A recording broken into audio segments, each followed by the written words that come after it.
Welcome back to another episode of Beyond the Sold Sign Real Estate Unplugged. We are your host and favorite realtors, Naya and Lauren. And we're so glad that you have joined us for another episode, another week yet again. We are excited for today's story, so let's go ahead and get into it.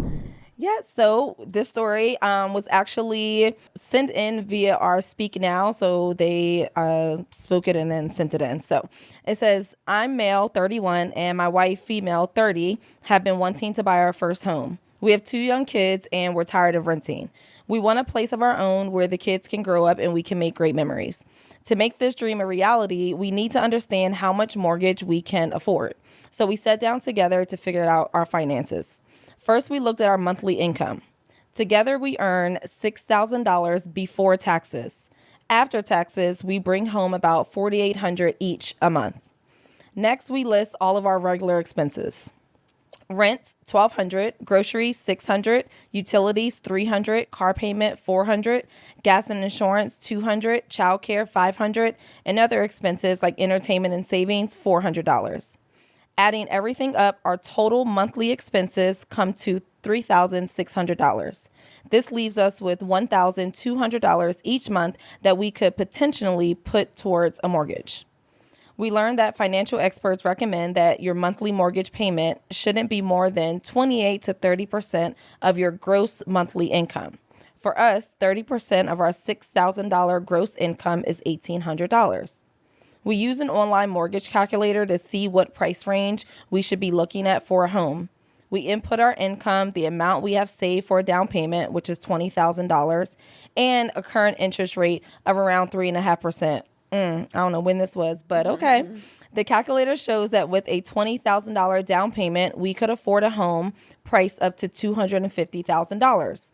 Our estimated monthly mortgage payment, including principal, interest, taxes, and insurance, would be around $1,750, which fits within the $1,800 limit. We also check our credit scores and see that both of us have good credit, which should help us get a better mortgage rate. Feeling more confident, we decide to get pre-approved for a mortgage. We gather our financial documents, including proof of income, tax returns, and information about our debts, assets, and meet with the mortgage lender. The lender reviews our information and gives us a pre-approval letter for a loan up to $250,000. This makes us feel more secure and ready to start looking at houses. Armed with our pre-approval letter and a clear understanding of our budget, we start house hunting. We know that understanding mortgage affordability is crucial to making the smart decision for our family's future, and we're excited to find the perfect home for our kids to grow up in. Dang, they did a lot more than what a lot of first-time home buyers thinking the same. What do you do for a living? I'm just wondering. The husband seems like he's in finance or something because the way you broke this down, perfect. You did such a great job breaking this down. So then we'll do more, maybe. Yes. We can break it down a little bit more.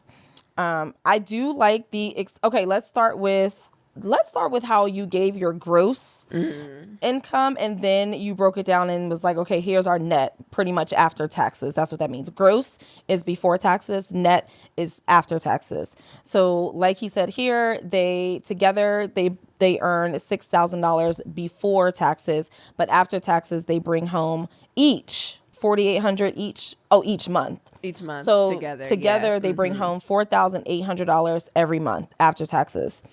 And then when he broke down everything, that is like your main expenses. Yeah. I don't think he left one out.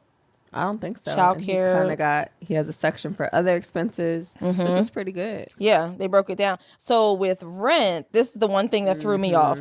Rent is already included in these other expenses. So I was wondering, did that mean that you could purchase something $1,800 in addition, or $1,800 is so pretty much your mortgage could only be $600 more than what your rent payment is now. That's pretty much what he's saying.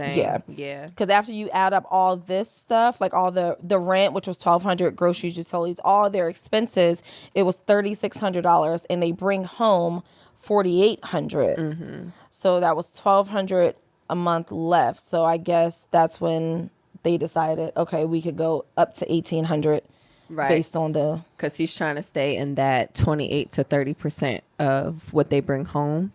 So yeah, they're gonna go up about $600 more, which I guess if they stayed at their current income, then they would have 600 left instead of like 1,200 left that they have now. Oh, right. Okay. But, yeah. That's true. That's not bad. Okay, I gotta bring my calculator. Where's my phone? I gotta bring my calculator out because this is different. I don't have my phone. You have your phone. Mm-hmm. So this is different because we want to show y'all something in real time. They have a 3.5% interest rate, which is telling me that maybe they did this either in like 2016 or maybe 2020, 2021. It's giving new, so I'm guessing that that's when they purchased around 2020, 2021, because interest rates right now are not this. So I want to calculate really quick the difference with how much their mortgage is now at 3.5 with a 3.5% interest rate than what it would be obviously now with a 7.5% interest rate, and how that makes a huge difference. So they said that they got approved for $250,000, and they were going to put down $20,000. $20,000 that they've saved.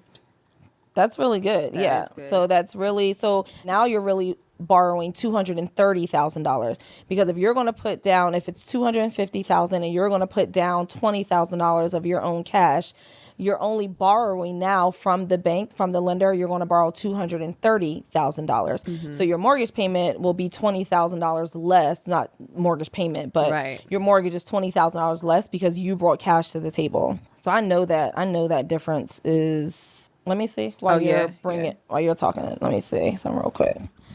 Because I know the difference, like their payment is with a 3.5% interest rate is around $1,750 for a $250,000 house. Now with 7.5%, 4% more, y'all, that payment is now $2,500. $250,000 house at a 7.5% interest rate. Now you're looking more closer. You're between like $2,300 to $2,500. Wild. That is insane. And that's a pretty big jump. It's all based off the interest rate. Like, even though they put down $20,000. So you're pretty much taking, I guess, the $230,000, because you're still putting that 20%, I mean, 20,000 down. Is that 20%? That's not 20%. Is it? I'm wondering, and the reason we're going to talk about this really quick is if this is not 20%, because the numbers, which is 20%. What's 250? If it's $20,000, 20% of 250,000. What's that percentage? Because if you do not put down 20%, 50,000 is 20% of 250. Oh, okay. So 50. So they're $30,000 less short, of 20%. So the one thing when it comes to putting down 20%, not necessarily $20,000, 20% will get rid of your PMI, which is your private mortgage insurance. But if you don't put down 20%, you will have to keep that private mortgage insurance on there until your loan is paid off to 20%. Like, if you would have to have 80% left of your loan in order for PMI to fall off. Right. So they pretty much put down a little less than 10%. So they would have to put down, they would have to pay down like 12% more. Yep.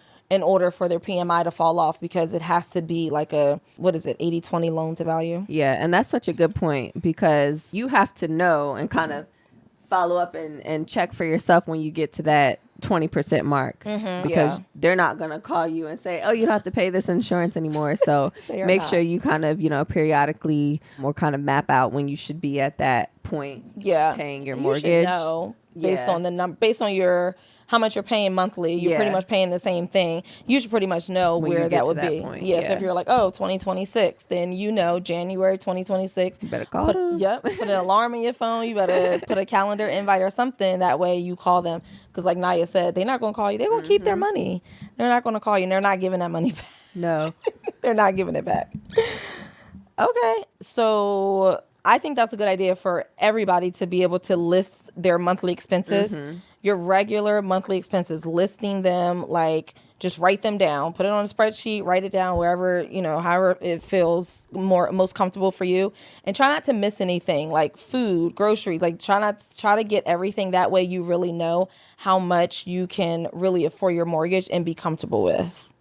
Yes, and this is good to do early on before you even get to the point of, getting ready to be pre-approved for a loan, because this can be helpful so that you can see what you're spending, what you have left over, and what can go towards saving. So like, you know, they even had on their list what they had a section for like other and saving. So again, by him knowing how much they had left over each month, like however you have left over, you can dictate how much you can put towards saving to get ready to purchase a home. So don't wait until like you're trying to do this math for getting pre-approved. Do it way before then so that you have, you know, a good span of saving up before you get to that pre-approval point. That's a good point. Yeah. And then if you're trying to figure out like how much you can afford while you're doing that process, like if you're trying to figure it out, use an income calculator, a mortgage income calculator. Not all of them are the same. You really have to you got to pay attention. So if you're going on the like sites, you know, Redfin, Zillow, y'all really just stop. Don't use that one. We'll tell you which one to use. You should use the NerdWallet one with PITI. So PITI means principal, interest, taxes, and insurance. NerdWallet also will include the PMI as well, and include like HOA or condo fee that you need to put in there as well, because HOA and or condo fee is monthly. That's not like a yearly thing. Sometimes it's monthly, sometimes it's quarterly, but you probably want to look at it monthly because it's going to come out anyway. So if you go to NerdWallet and just type in like NerdWallet mortgage calculator with PITI, it will bring it up. That way you'll know exactly what your mortgage payment would be. And just make sure you change the interest rate or change whatever city or state you're in, and it'll give you the interest rate. But you should probably be somewhere in between 6 and 7.5% for interest rate right now. Don't go under 6 because you probably won't get it unless you have like some type of assumable loan. Right. Yeah. That's a good point. And then, of course, you know, being mindful of your credit score. So, you know, this person noted that him and his wife have good credit scores. So, you know, your credit score does play a role in where you land with your interest rate as well. So, of course, you can keep note of that from Equifax, Experian, and TransUnion. Oh my, we're going to have to drop the link, but I'm forgetting the name of annualreport.com, where you can get it free every year. I think it's annualreport.com. Can you get your FICO score I on think there so. too? Let me see. So the 3 bureaus is like Naya just said, Equifax, Experian, and TransUnion. And if you're trying to figure out like, well, how do I know what a good credit score is? Usually 620 will get you into the door. 640 is going to get you down payment assistance program. So go ahead and just strive for the 640. Don't even worry about the 620, because not only will the 640 get you into the down payment assistance programs, but it'll also get you a better rate. Not that much better, but it'll get you a better rate than a 620 would. If you're trying to figure out how are they determining which credit score they are pulling, they're going to look at all 3 bureaus and they're going to take the middle score. So if you have a 600, a 620, and a 640, they're automatically going to take that 620 score, and that's what your score is going to be until you either increase it or decrease it, whatever direction you want to go. So yes, it is annualcreditreport.com. Oh, nice. This allows you to get a free copy of your credit report every 12 months from those 3 credit reporting agencies. So that also allows you to make sure that the items that are on your credit report are accurate. You know, it's a good time to check to see if there's something in error in there, so you can work on getting that resolved, especially before you, again, get to that point of wanting to get pre-approved. You already know what's on there for yourself and have an opportunity to review for accuracy. Do you trust Credit Karma? No. Like, it's a good... Just straight up, no. Mm-mm. Yeah, not like a full 100% trust, like, because you will be disappointed. You're very disappointed. So I think it's a great gauge. It's also good for, like, seeing what's on there, you know, how many accounts you have. It's good for, like, the good, like, summaries. Yep. But know that your credit score that it shows on there can easily be 20 points higher or lower than what's showing on there, like, easily. So I would not... You got to take it with a grain of salt, but use the other tools that are on there to help you, like, you know, keep track of, you know, I like to see, like, my student loan. It's always quick for me to, like, know my student loan amounts that's on there, or, like, you know, what my car, I mean, I know what that stuff is, but, like, it's a quick, if you need to grab it, have a quick summary, it's great for that. But don't, like, hold to it and this is your credit score, because you'll be upset to see that that's not your credit score. Yeah, like it ain't. Because I'm like, does it pull from all three? It's just pulling from one or two. I think it has an option, right? Like if you pay. I don't even get in. They have a version you could pay for. I don't know. Maybe. I don't know. See, I don't know. I don't go too deep into Credit Karma. Don't go too deep.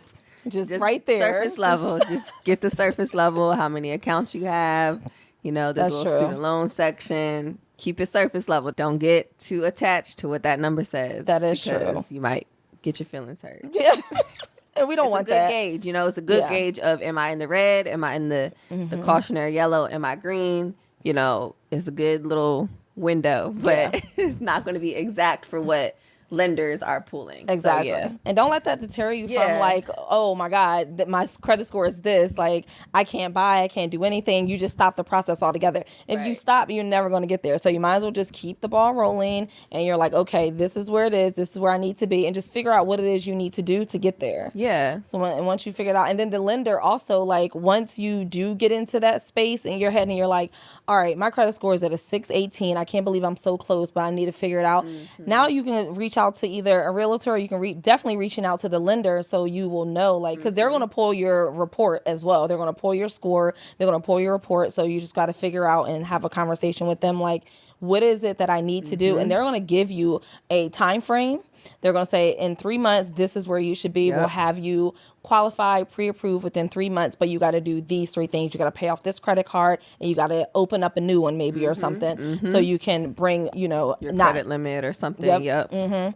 So it just depends on and that's another good, like, reason why, like, at some point you want to have a conversation with a lender, because everybody's case, like, you can do all the Google searching and calculators that you want to do, but everybody's situation is so, you know, individualized that you need to hear from the lender exactly what steps you need to do for this exact amount of whatever you have going on. So, you know, no Google can tell you that you need to pay $800 on this credit card, or that you need to open a new one. Right. So that is advice that you want to be sure is personalized to you, that you only get from talking to a professional.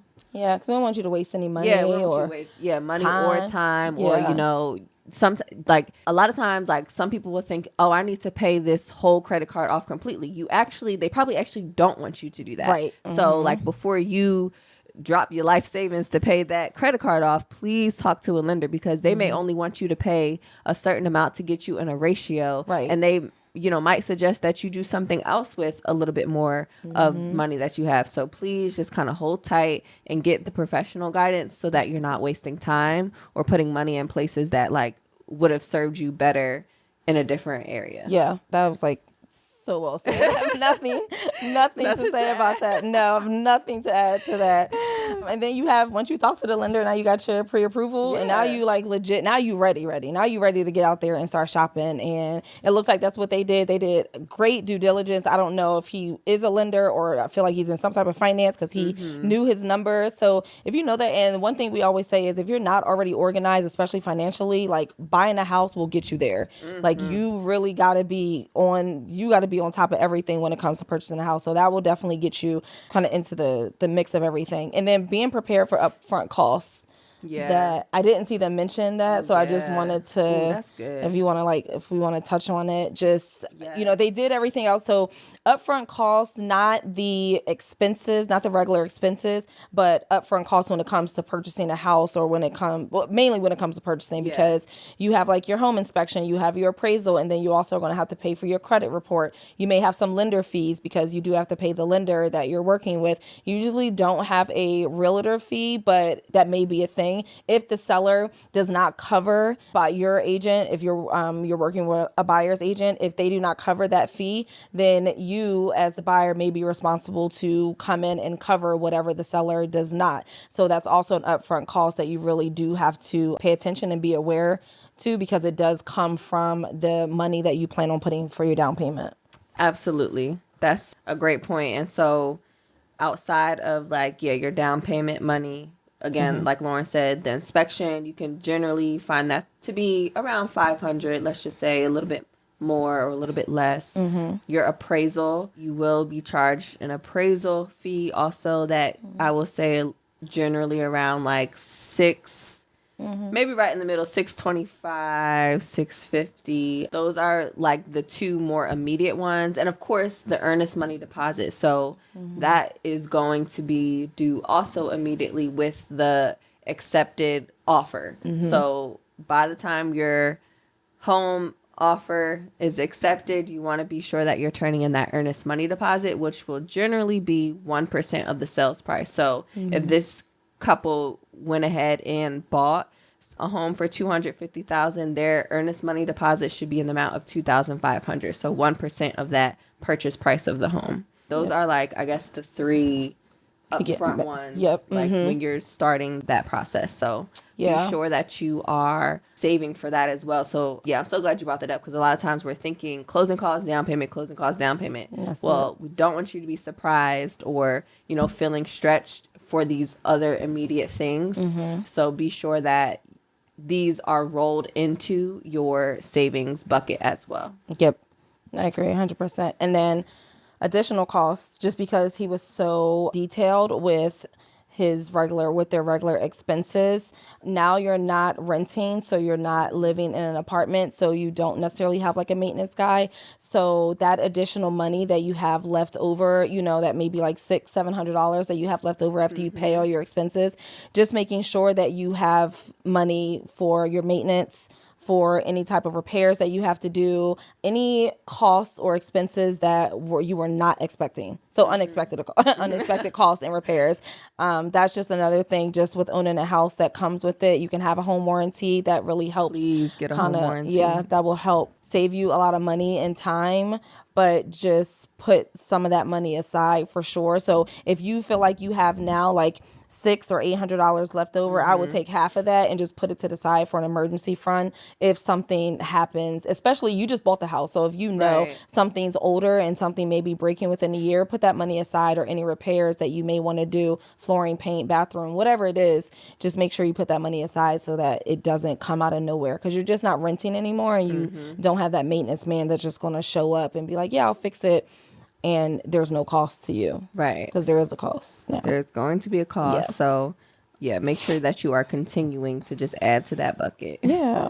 But I guess that is about it. Yeah. I would definitely follow the model of this couple and like just starting out at the basics of knowing what your expenses are, where you can save, and then go from there to, start the rest of your financial preparation journey to get pre-approved and get a home. So take your time, break it down, see what your wiggle room is. But this is a great example of, it's possible no matter, where your budget is, kind of where you're falling. Like, you can definitely do it, but it starts with knowing where you're at, having full awareness, and then going from there. Yeah. So that's it. Thank you all for joining us for another episode, another week. Be sure that you like, comment, and subscribe here on YouTube if you're watching this. If you're listening, comment and share if you're listening podcast platform, which we are available on any. So find your favorite podcast platform. You'll always catch us there, and leave some reviews and comments for us there too. And we look forward to seeing you next week.